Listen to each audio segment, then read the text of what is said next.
गजपति जिला पारलाखेमुंडी उपकंठरे थिबा जाजपुर ग्राम रे देखिबाकु मिलिछि एक भिन्न परंपरा।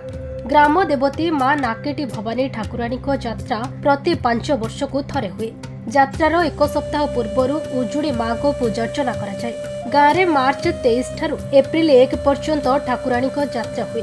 यह अवसर में आज उजुड़ी मां को उत्सव पालन करने देखिबाकु मिलिछि।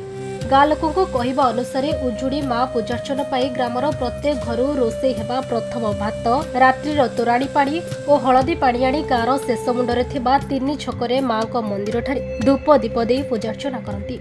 मो ना कंतारू जाजपुर ग्राम आज मांकर उजुड़ी मांकर उत्सव गोटे लगी।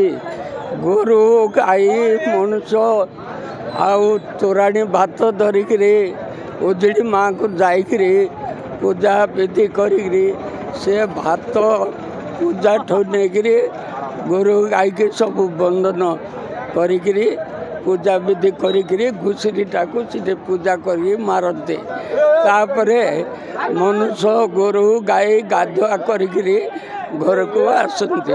ये प्रकार मांकर नदिनी यात्रा उत्सव करते। आमे आमर पिता पूर्वपुरुष आमे जेमिति पालन करूँ।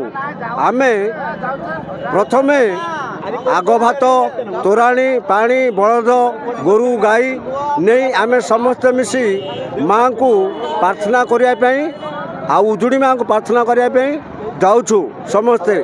आउ तापरे आमर पूर्वपुरुष जहाँ कि रही आम जेजेबा अमलू सी नियम पालन करने आमे समस्ते उपस्थित रही आउ ग्रामवासी समस्ते रही आमे माँ को प्रार्थना करने पूर्व धर्म अनुजाई आमे आज माँ को पाखक समस्ते मिसी जाए आरंभ हो। इस समय गाँव समस्त जनसाधारण समस्त गृहपालित पशु गाई बलद छेली गोटे स्थान में एकत्रित कर सेठारे पूजार्चना करा जाए।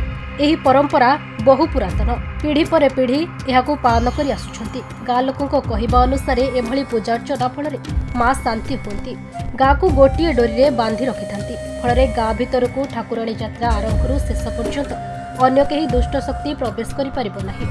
फल शांति श्रृंखलार सह माँ को यात्रा अनुष्ठित हेबो।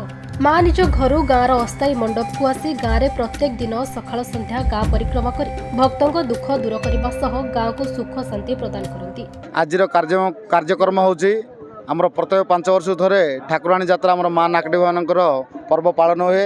आसंता 23 तारिख ठारू एप्रिल 1 तारिख पर्यंत आमर 9 दिन यात्रा हम माँकर। आज होची आमर उजुड़ी बला।